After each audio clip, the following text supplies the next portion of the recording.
शिखर पर और सिंहासन पर अकेला ही जाया जाता है, कोई दूसरा जाने वाला नहीं होगा। आप शमशान भी कोई पूरा घर या पूरा परिवार या पूरा कुटुंब नहीं चले जाता, जो मरा, जो अंतिम श्वास लिया वो शमशान गया। शिखर की सीढ़ी पर, बहुत उन्नति पर, बहुत आगे,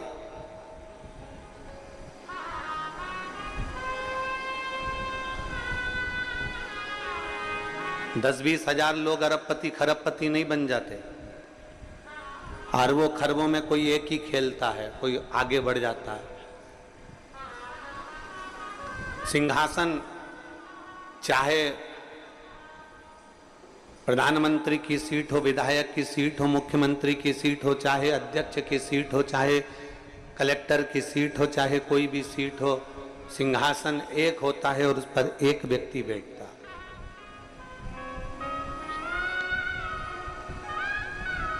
उपमंत्री हो सकते हैं, उप कलेक्टर हो सकते हैं, पर कलेक्टर एक ही होगा, विधायक एक, प्रधानमंत्री एक, मुख्यमंत्री एक, अन्य मुख्यमंत्री उप हो सकते हैं पर एक ही है।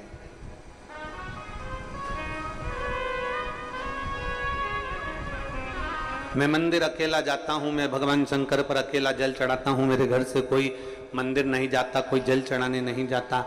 इसके लिए आप क्या कहेंगे? हमारा उन बच्चों से कहना है कि तुम ये मत सोचो कि तुम्हारा पड़ोसी मंदिर जाता है कि नहीं जाता, तुम ये मत सोचो कि तुम्हारे घर के लोग मंदिर जाते हैं कि नहीं जाते। मेरा बेटियों से निवेदन है, तुम ये कभी मत विचार लाना कि तुम्हारी सहेली शंकर जी के मंदिर जाती है कि नहीं जाती। कई बेटियों से बेटों से निवेदन है, तुम कभी अपने मन में ये नहीं लाना कि तुम्हारे दोस्त भगवान के मंदिर जाते हैं कि नहीं जाते। परिवार में रहने वाले व्यक्तियों से निवेदन है, तुम कभी अपने मन में ये मत लाना कि तुम्हारी देवरानी, तुम्हारी जेठानी, तुम्हारी सास, तुम्हारा ननन मंदिर जाती है कि नहीं जाती।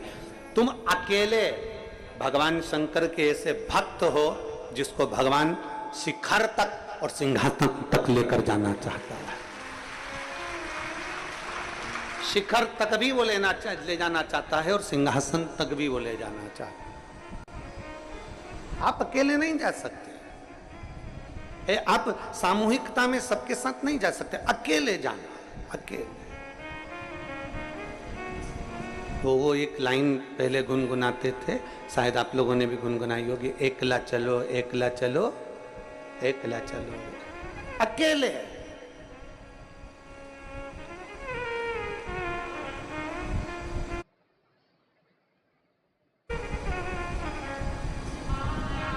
मंजिल तक पहुंचने के लिए कोई जरूरी नहीं है जिस ट्रेन में आप बैठे हो उस ट्रेन में सभी लोग सीहोर जा रहे होंगे। कोई भोपाल भी जा रहा होगा, कोई इंदौर भी जा रहा होगा, कोई जिसके जहां मर्जी होगी वहां जा रहा होगा। कोई जरूरी नहीं कि सभी सीहोर के स्टेशन पर उतर जाएंगे, पर आपकी मंजिल सीहोर है, आपकी मंजिल उज्जैन है, आपकी मंजिल बाबा का धाम है। इसलिए आप यहां उतर गए और उतरने के बाद आपने विचार करा कि मैं अब मेरे को कुबेरेश्वर धाम तक जाना है, कौन मेरे साथ जाएगा, कौन मेरे पास में आएगा, कौन मेरे साथ में जाने वाला है, कौन मुझे कुबेरेश्वर धाम तक पहुंचाने वाला है। तब उस जगह पर जो तुमने भगवान देवादिदेव महादेव को एक लोटा जल चढ़ाया है, तब कोई नहीं आएगा, तब तुम्हारा हाथ पकड़कर महादेव तुम्हें कुबेरेश्वर धाम तक ले जाए। बोल बम का नारा है, सारी समस्या का हल। तो तुम्हारी मंजिल तक तुम्हें अकेले चलना, अथक प्रयास के साथ, बहुत मेहनत के साथ चलना।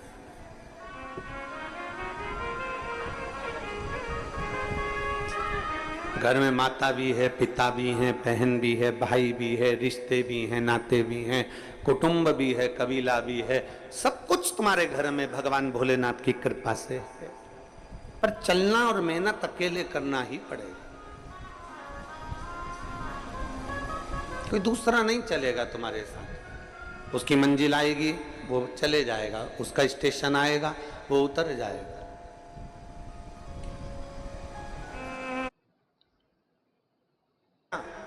एक गुरु का जो काम होता है, गुरु का सबसे बड़ा काम होता है आपको राह दिखाना, आपको मंजिल तक रास्ता बता देना। पर इतना जरूर याद रखो कि गुरु रास्ता बतला देगा, गुरु राह दिखा देगा, पर गुरु आपके साथ पैदल पैदल चलकर या गाड़ी में बैठकर आपके साथ में मंजिल तक नहीं जाएगा।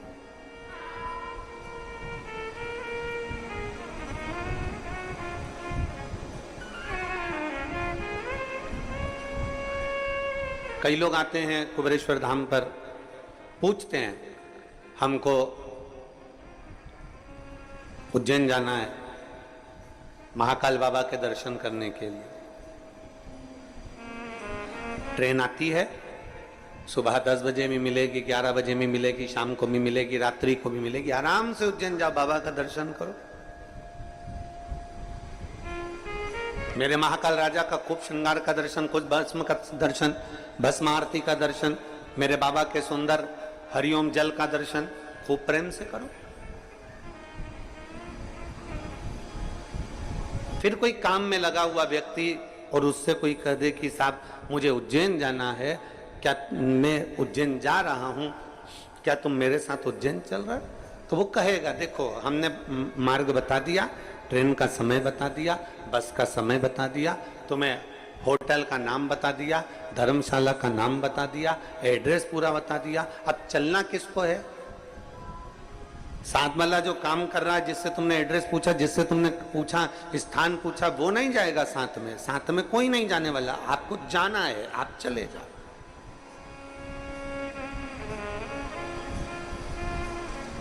आपको जाना है, आप वहां तक चले जाओ।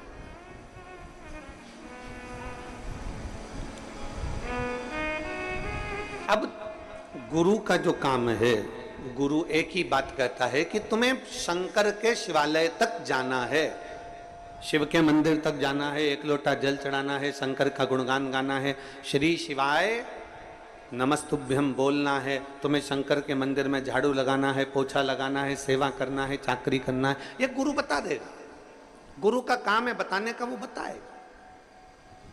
अब किसी ने पूछा कि साहब यहाँ से इंदौर हमको जाना है तो कैसे जाएं? तो गुरु ने उसको रास्ता बता दिया, यहाँ से बाहर निकलना, निकल के बस मिलेगी, बस में बैठकर सीधे इंदौर से यहाँ से सीधे चले जाना।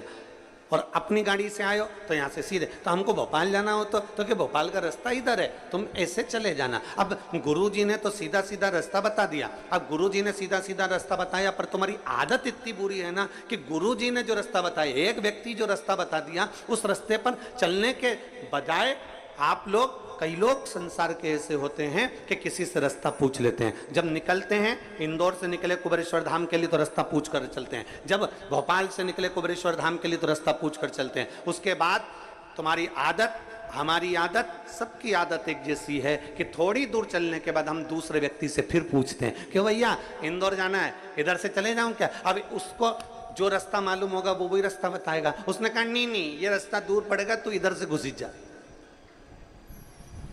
तो इधर से जा, तो लेफ्ट में उसको मोड़ दिया। अब जा रहा था सीधा, गुरुजी ने कहा था कि सीधा सीधा रास्ता इंदौर का, सीधे चले जाना। उसने उससे पूछा तो उसने क्या करा, इंदौर तो भेज रहा था पर मालूम पड़े आष्टा से मोड़ के खाते गांव भेज दिया।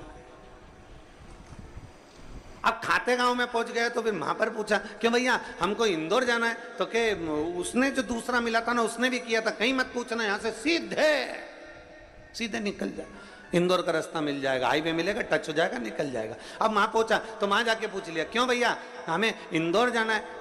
तो उसने कहा नहीं, तुम इंदौर जाना था तो वहीं से आष्टा से सीधे क्यों नहीं चले गए, तुम तो गड़बड़ आ गए। तो क्या आ ही गए हो तो एक काम करो, इधर से लेफ्ट मुड़ना, लेफ्ट से फिर राइट मुड़ना, राइट से फिर लेफ्ट मुड़ना, लेफ्ट से फिर राइट मुड़ना, और राइट मुड़ने के बाद एक बड़ा सा रोड आएगा, उससे सीधा पकड़ लेना। उसने लेफ्ट गया, राइट गया, राइट गया, लेफ्ट गया, सब कुछ करा और आगे पहुंचा। पहुंचते पहुंचते मालूम पड़े एक गाँव में और पहुंच गया। फिर मैं पूछा क्यों भैया हमें इंदौर जाना है? फिर उसने रास्ता बताया। पूछते पूछते 3 घंटे का इंदौर का रास्ता था, 8 घंटे में इंदौर पहुंचा। कारण यह था कि गुरुजी ने सीधा रास्ता बताया था, उस रास्ते पर नहीं चला तो दूसरे से रास्ता पूछ पूछ कर तो तुम 8 घंटे में पहुंचोगे।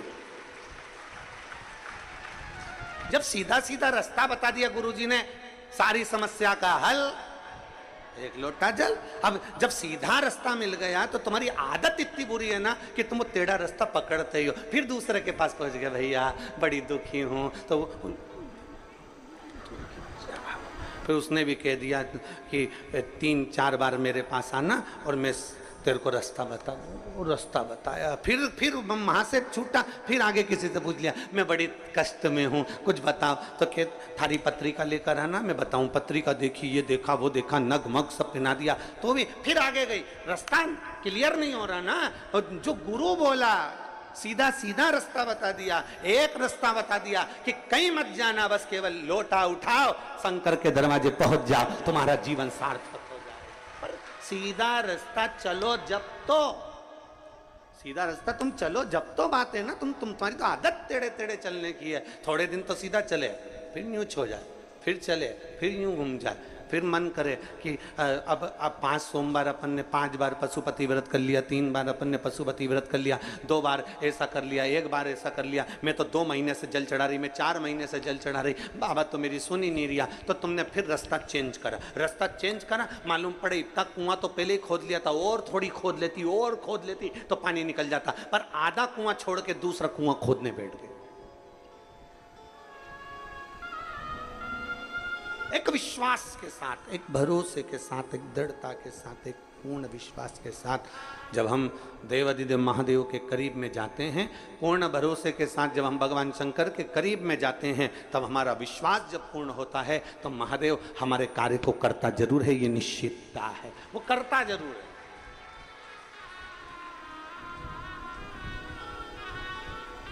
और मैंने तेरे ही भरोसे बाबा, तेरे ही भरोसे हवा बिच उड़ती जावांगी, बाबा डोर हंतो छठी निकटी जावांगी, भोले मैं तेरी। एक रास्ता, एक पत्र है, देखिए अंश उसके अंदर विराजमान हो गया, वो शंकर का एक स्वरूप ही हो जाए। एक लोटा जल चढ़ाने वाला शंकर के मंदिर जाने वाली मेरी बहन, शंकर के मंदिर जाने वाला मेरा जीजा, शंकर के मंदिर जाने वाली मेरी बेटी, शंकर के मंदिर जाने वाले मेरे बेटा, शंकर के मंदिर जाने वाले मेरे बेटा बेटियां, मेरी माता, मेरे भाई, मेरे बंधु जो शिव के मंदिर जा रहे हैं, उनके अंदर ये 5 गुण के अगर दर्शन हो जाएं, ये 5 गुण के लक्षण तुम्हें नजर आ जाएं, तो समझ लेना कि शंकर इनके अंदर धीरे धीरे प्रवेश कर गया। 5 गुण शंकर भगवान, गुण तो बहुत हैं पर उसमें से 5 गुण छाटे हैं जो भगवान शंकर के भक्त के अंदर धीरे धीरे आते चले जाते हैं। पहला गुण है शांत। पहला गुण है शांत, शांत रहना। घर में विवाद भी हो रहा है ना, तो भी थोड़ा शांति से स्मरण करा के, कोई बात नहीं बेटा, हो गया ना, बात खत्म करो। ए बेटा, बहू ने बोल दिया ना, बात खत्म करो। बहू बेटे ने बोल दिया ना बेटा, बात खत्म करो, समाप्त करो बात को। पहला गुण, जल चढ़ाने वाले को अगर शंकर की भक्ति करने वाले के पास ये 5 गुण का दर्शन हो जाए तो समझ लेना कहीं शिव की इस पे कृपा हो गई। पहला गुण है शांत रहना। हमने देखा है पहले के समय में जब शिव महापुराण की कथा लोग नहीं सुनते थे, उसके पहले जरा देखना घर में कितना विवाद होता था, पर धीरे धीरे 2 बजे से 5 बजे, 1 बजे से 4 बजे तक लोग जब टीवी के सामने कथा सुनते हैं तब एकदम मौन और शांत हो जाते हैं, विवाद को पीछे हटाने का प्रयास करते हैं। पहले तो पानी की बाल्टी नल पे लगाने पर,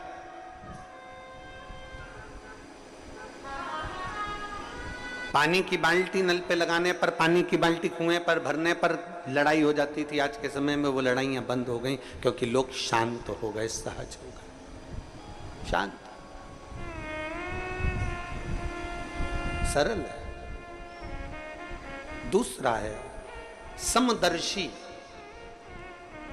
समदर्शी शिव का जो भक्त होता है ना, शंकर भगवान का जो गुण है, 5 गुण जो हमने छाटे हैं भगवान शंकर के, गुण तो बहुत हैं पर उसमें से जो छाटा गया दूसरे नंबर का है समदर्शी। मेरे ओघड़दानी समदर्शी हैं। समदर्शी से मतलब है कि जब मंथन में विष निकला, विष और अमृत बाद में निकला, तो पार्वती जी ने कहा कि ये विष एक काम करो, इन जीव जंतुओं को दे दो और अमृत देवताओं को दे दो, आप ले लो, ये किसी जीवों को दे दो। शंकर भगवान ने कहा नहीं, विष मैं पी जाता हूं और अमृत चाहे जानवर हो, जीव हो, पशु हो, पक्षी हो, सबके लिए छोड़ देता हूं। समदर्शिता।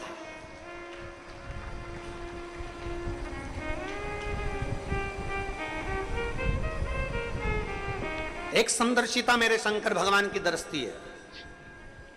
कुबेर ने एक बार भोजन भंडारा रख दिया। कुबेर ने एक बार अपने घर में बहुत बड़ा आयोजन रख दिया और कुबेर ने सबको निमंत्रण दिया, सबको निमंत्रण।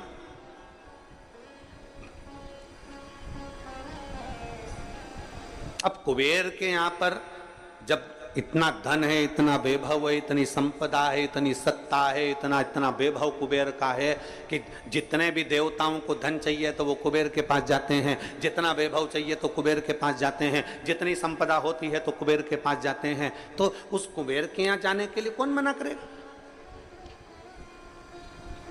कुबेर के यहाँ जाने को कौन मना करेगा? सारे देवताओं ने तैयारी कर ली कि हमें कुबेर के यहाँ जाना है, सब कुबेर के यहाँ जाने लगे। देवर्षि नारद को लगा कि कुबेर ने सबको बुलाया, भगवान शिव को भी निमंत्रण दिया, शंकर भगवान को भी निमंत्रण दिया, पर कुबेर के यहाँ शिव आखिर पहुंचे नहीं, शंकर नहीं गए।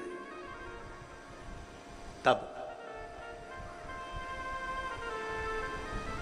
उस जगह पर नारद जी ने कुबेर से पूछा, क्या तुमने शिव को निमंत्रण नहीं दिया? शिव को निमंत्रण दिया था।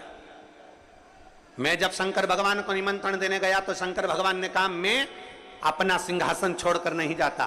शंकर भगवान कहते हैं मैं अपना धाम छोड़कर नहीं जाता। शंकर भगवान कहते हैं मैं अपना लोक छोड़कर नहीं जाता। इसलिए शंकर भगवान ने कह दिया कि मैं अपने बेटे गणेश जी को भोजन करने भेज दूंगा, मैं अपने पुत्र गणेश को भोजन करने भेजूंगा।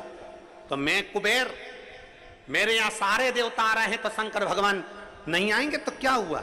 और उनने कहा गणेश को भेज देंगे। ऐसे छोटे से गणेश को तो मैं कहीं पे भी बिठाकर भोजन करा दूंगा, उसमें मेरा क्या जाना। कुबेर ने जब अहम के शब्द कहे, कुबेर ने जब अहंकार की वाणी बोली, तब भगवान नारद जी ने कहा अब तुम गणेश जी को भोजन ही करा लो। गणेश जी भोजन करने बैठे, कुबेर के भंडार में जितना अन्न था वो पूरा समाप्त कर दिया गणेश जी ने, पूरा अन्न। कुबेर घबरा गए, ये अन्न समाप्त हो गया, मैं क्या करूं? तब नारद जी के कहने पर शिव के पास गए और शंकर जी से प्रार्थना कर कर दुर्वा कर गणेश जी को प्रदान कर, दुर्वा कर। समदर्शिता, शंकर भगवान का जो हमने गुणों में से 5 गुण लिया, समदर्शिता। मेरे शंकर भगवान क्या कोई अमीर नहीं, कोई गरीब नहीं। मेरे शंकर भगवान क्या कोई बड़ा नहीं, कोई छोटा नहीं। उसके लाखों दीवाने, बड़े से बड़े, उसके चरणों में कंकड़ माटी से पड़े, उसके चरणों में कंकड़ माटी से पड़े।